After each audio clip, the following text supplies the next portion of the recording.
देश का भवितव्य है। आज आमच्या ह्या पोरांचे हातपाय मोडणार असतील तर आम्ही सीमेवर कुठल्या पावलाला लढायचं? कुठे हात आहेत आमचे?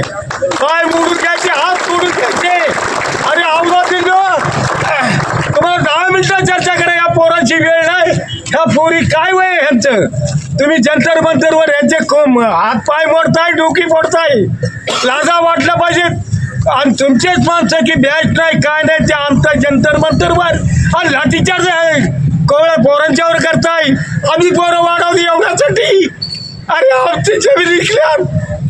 मित्रांनो तुम्हाला सांगतो माझं कुणी सापेसला नाहीये, पण मी एक म्हणतो की आज आम्ही पोरं जमीन विकून टाकीने विकून लाडाची मोठं करतो चालेल आम्ही. मी 10वी शिकलेला माणूस आहे. अडाणी रात्र मी व्हिडिओ बघतोय. पण या पोरांच्या अन्याय करू नका. आज ही पोरं मोडली तर उद्या देशासाठी कशी लढतील? हा मोदी म्हणाले युवा ही देश की ताकद आहे. कुठे ताकद आताच मोडून ठेवले हातपाय.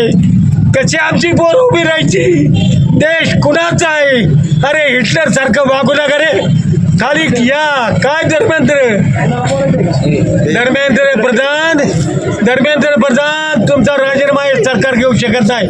ह्या युवाच्या ताकदीवर जर भाजप सरकार आलं असेल तर ताकद पुन्हा आजमावली.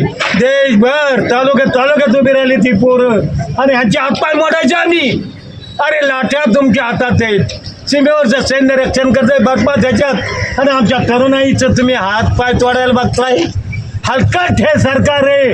घोषणा द्या मुर्दाबाद भाजप सरकार. बोलवा